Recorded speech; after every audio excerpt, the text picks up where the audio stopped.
Hello, my wonderful, beautiful friends, guys. Welcome back to r/EntitledPeople, where people truly believe that they can do what they want, when they want, because they're special. And in today's episode, guys, oh boy, we've got neighbors calling CPS on others, grown men throwing tantrums over parking spots, Karens demanding people date their sons. Guys, all I can say is warm up those neck muscles because you're gonna be shaking your heads extra today. I hope you enjoy the stories. Don't forget to hit subscribe. And as always, you can send or link your post to this email right here.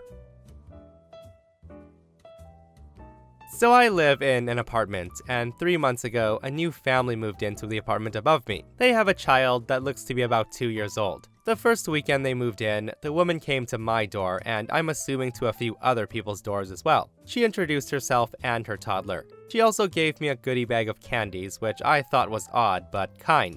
She explained that her toddler has a hard time adjusting to change, and him getting used to his new room could cause some crying, and also mentioned that he's quite clingy and he'll cry when she sits him down. She then gave me her WhatsApp to contact her if he's being too loud. I thought this was considerate and I thanked her. I heard some crying the first couple of weeks, and I didn't mention it because of the adjustment period, but at a month in, it was still happening. Her kid really doesn't cry at night anymore, but during the day, I can hear his tantrums, and I work from home, so it's bothersome. I end up sending her messages that the crying was disturbing me on 4 different occasions, and each time, she took him out for a couple of hours, and then returned, and he would end up throwing more tantrums. So I then made a complaint to the apartment manager, and I was told that they could only bring it to their attention that there was a complaint, but they could not evict based on a child throwing tantrums during the day. In my opinion, it seems that a parent should be able to have these tantrums under better control, so it doesn't make sense for this to be happening 3 to 4 times a day. I started to wonder if she neglects him during the day, so I made a report to CPS, and another call to the sheriff's office. Officers responded the same day, and it looked like they left somewhat quickly after arriving, like 5 minutes. Then about a week and a half later, I guess a social worker comes by because the kid's mom came to my door and asked if I reported her.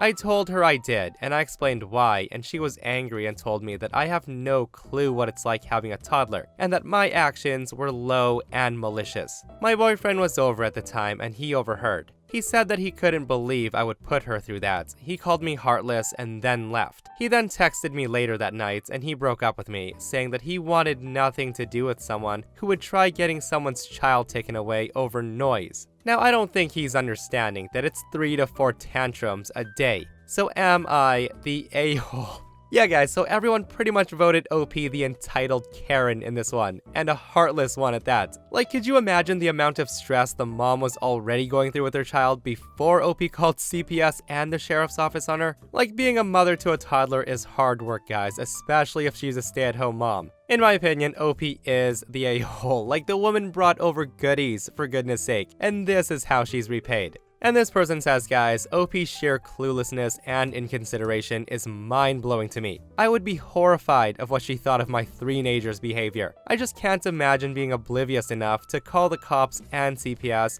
for a toddler having tantrums. I read this expecting something way worse, like a toddler screaming in terror kind of thing. But no, it's tantrums. Just in case, OP, you are the a-hole. So yeah, let me know what you guys think. How many of you would have called CPS and the police on a screaming 2-year-old? They don't call it terrible twos for nothing. I was working as a new security officer in a large 8-story annex building with banks, suites, etc. My main duties are pretty much to exist in the building and to tell everyone leaving to have a nice evening. My official role states that I'm to maintain an atmosphere of calm and safety, which is easy enough.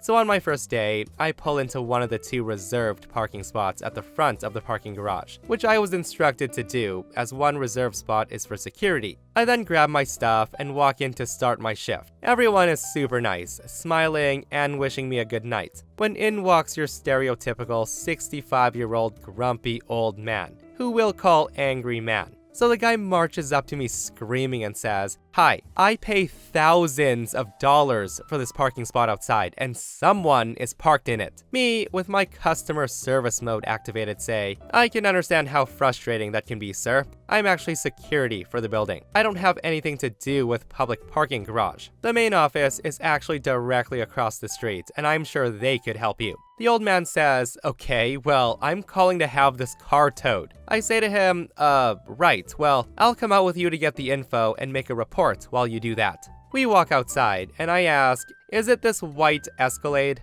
To which the old man says, "What? No, that's my car. It's this damn ugly black SUV that's in my spot." He then points to the black Hyundai Tucson in the space right next to it, which is actually my car. I say to him, oh, that's my car." The guy says, "Your car? You're damn security. Why would you park in reserved parking? Move your damn car out of my space." At this point, the dude's eyes started bulging out of his face as it turned red. It was like something straight out of a cartoon. Meanwhile, I still didn't fully comprehend the situation. I say to him, "Wait, if that's your car parked right there, then I don't understand the problem. You are currently in your reserved space, right?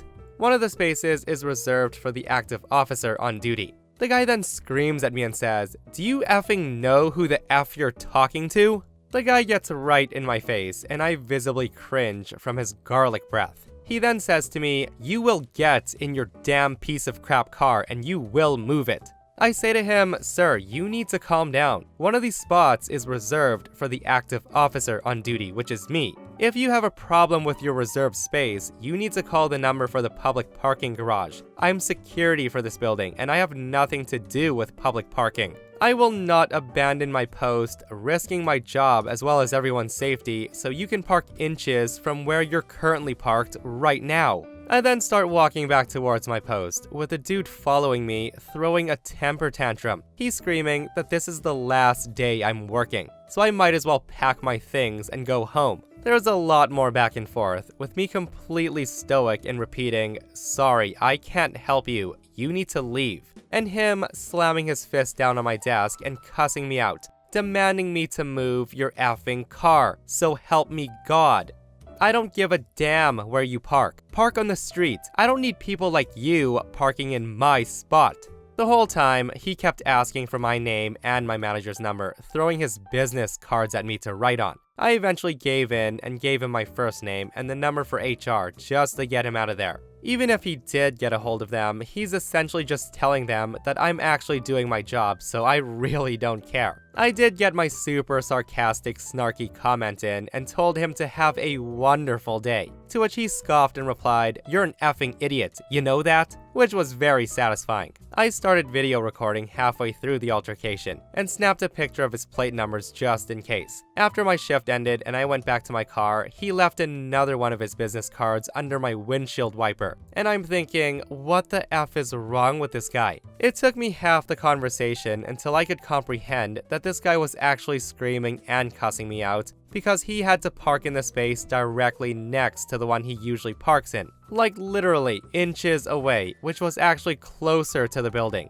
Like, am I dreaming? Is this actually happening right now? I'm now making it a point to park in that parking space whenever available, and remain nice, bubbly, and friendly if confronted again. Everyone in that building is so over the top nice. I don't know why this one guy is so messed up. I'm actually looking forward to my next shift there. I would love to see this dude escorted out in handcuffs. I always assumed that most stories were embellished and exaggerated, as I'd never experienced something so ridiculous in my years of customer service. Until now. I've now experienced firsthand the potential horribleness of the general public. Yeah, these people 100% exist, guys. Like, we've seen it in person, right? And there's tons of videos online where people rage. So yeah, a lot of these entitled people stories are very real. And clearly, that man is very rich and entitled. And honestly, guys, I don't understand how some people flip out over stuff like that, though. Like, you're still in one of the 2 reserved spots, so why does it matter? And for all who are thinking that OP should just get the employer's name on the business card and send them the footage of the guy raging, well, this man is a self-employed attorney, guys, according to OP, so I can see why he's a bit entitled. My good friend works in administration at the high school, and she's had her share of stories over the years, but wow, this one is a roller coaster. The high school offers sex ed every year as part of the mandatory health credit. Now, families are free to opt their kids out if they wish, but the kids still have to participate in the alternative health course offering. All of the students take the same introductory portion before splitting off into sex ed, and those who have opted out. This initial section covers, among other things, the dynamics of a healthy relationship, including matters of consent. Now, right away, as in immediately after the first day, a father tried to remove his son from the class. It was explained to him that he couldn't opt out of this portion. He was furious, posting these long rants on the town Facebook page and on the school's parent portal, and I'm sure somewhere else, about how the class was political and we're shaming his son for being a man, and it was up to the families to teach these private subjects, so the school should stay out. He took issue with the lessons on habitually asking for consent, but also on the importance of discussing emotions freely, healthy division of labor between romantic partners, and avoiding harassment. And this is how the guy began to develop a following. Parents would say that they disagreed with him on almost everything he was spouting, but that they were in a lockstep, that it wasn't the school's place to teach kids about personal topics like relationships.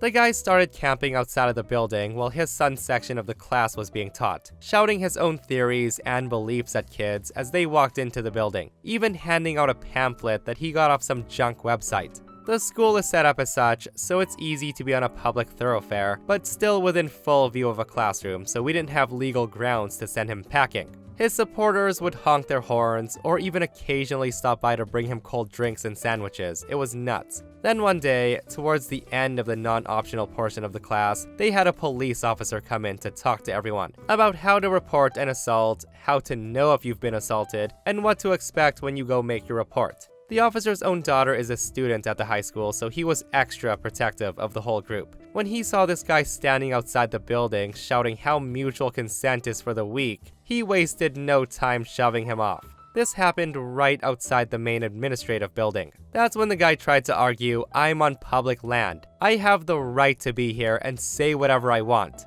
And he starts quoting some city ordinance, thinking he's really gotten one over on the veteran police officer. But no, the police officer wasted no time informing him, "You are causing a disturbance. You can leave or I can remove you. You've got about 10 seconds to decide." He was watching him get into his car to be sure the guy actually left, and apparently the guy made a few more smart comments to him about how the blacks are right. There's really no good cops left these days. But luckily, the officer did not let those gross comments provoke him, and he just said, "Sir, everyone certainly has a right to hold their own opinions and express their views, but when and how you do it matters in the eyes of the law. You can't shout fire in a crowded theater, and you can't contradict teachers outside the classrooms at the school. You hearing me?" At first blush, the guy was not hearing him, because he drove off without a response. And that story in of itself spread like wildfire around the town. However, for everyone who pasted him as a laughingstock for making such a display, there was someone else who saw him as a hero, fighting the system. And it turns out that he was actually listening closer to the officer's warning than any of us would have liked.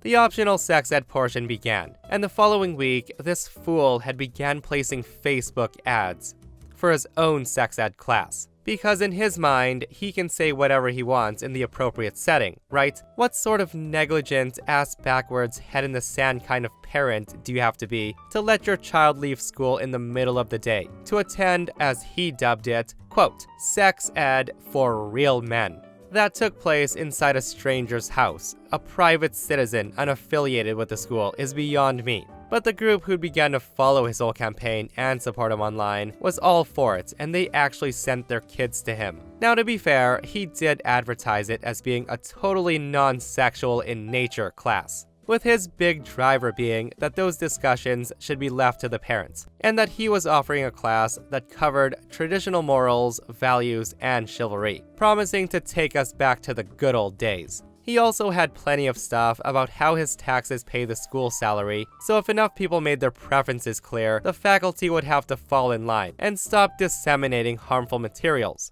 As far as we knew, this guy had a job, so he must have taken considerable time off to make this happen. A significant chunk of the male students, about a fifth, withdrew in favor of sex ed for real men. Some satirically more so than seriously, but still, even one was too many in my book, regardless of reasoning. My friends and I managed to get our hands on a copy of the portion of the syllabus that was leaked, and it covered things like the man's and women's role in the relationship, what's appropriate after how many dates, a guide on rounding the bases, and some random survival skill training that was mixed in, grouped under making yourself desirable. As this was going on, he sent taunting letters to the school faculty, letting them know how popular his class was and how great it was going, as though his son didn't have to continue attending there after. Whenever he was on campus to watch his son in a game or to pick him up, he made a point of telling the faculty involved in the health class what a better job he was doing of teaching than they ever did, and how he was saving the immoral world by righteously luring kids into his basement during school hours. By the end of the semester, which just wrapped up, he was genuinely expecting some sort of white flag from the high school side. When they called him in for a meeting, he was all set to gloat and even charitably conceded that the people at the school were just doing their jobs and couldn't help that he was better at teaching than they were, because he was working with fewer bureaucratic restrictions. The faculty patiently listened to this as he wouldn't let them get a word in edgewise, before finally informing him that his son would need to take summer school. Because while sex ed was optional, the alternative course was required in its place. The man was somehow shocked to learn that his son couldn't just be pulled out of school midday every week for months. The school explained that they had sent letters home and called, but they never heard anything back from him, which is why they were having this meeting.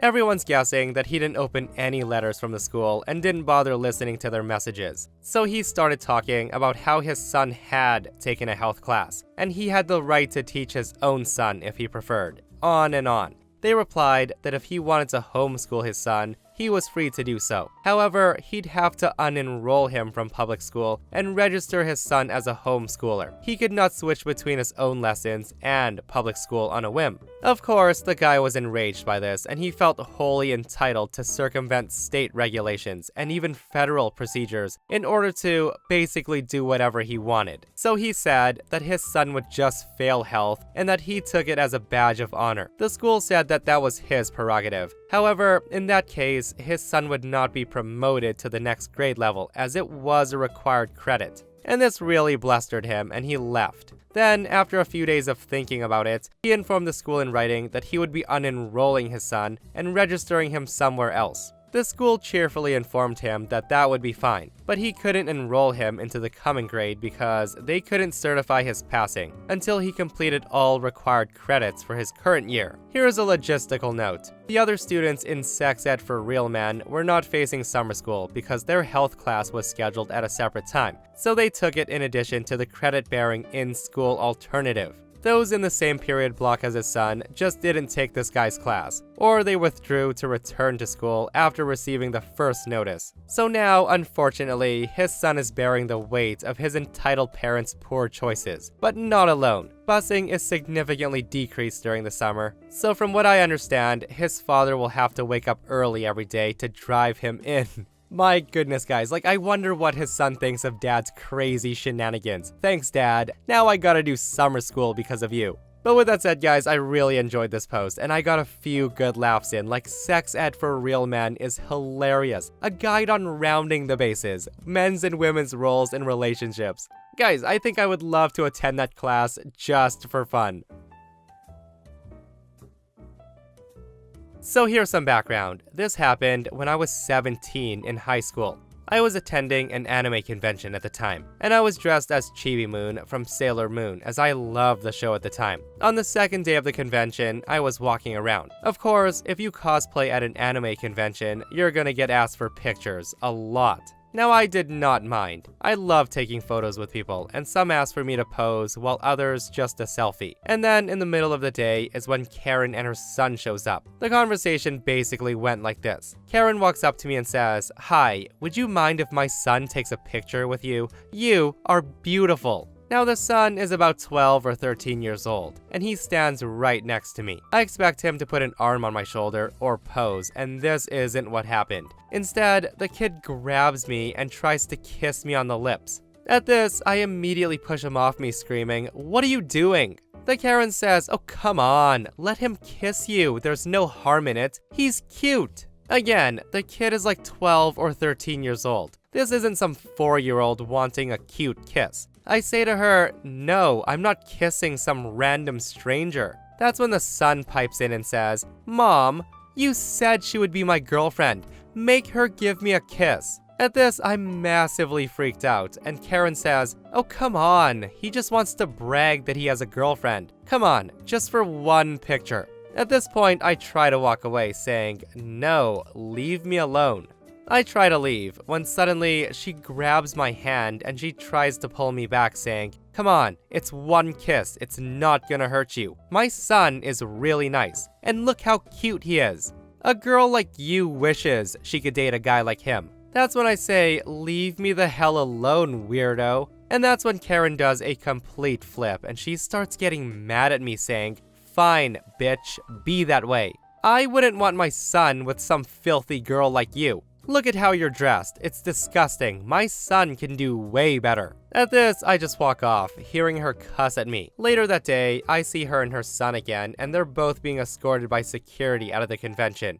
Apparently, the son groped someone, but she slapped him, and the mother had a fist fight with the girl, and from what I was told, she lost. Yeah, so that woman was definitely off her rocker, guys, and I've been to a few Comic-Cons and anime conventions, and let me tell you, there are quite the characters there. And I'm not talking about the people cosplaying. I'm talking people like Karen who do stuff like this. Like, how crazy is it though? Like, she went from, "You should kiss and date my son, he's really cute and sweet, and you're beautiful," to, "You dirty, filthy girl, no one wants to date you, you're disgusting." Well, which one is it, Karen?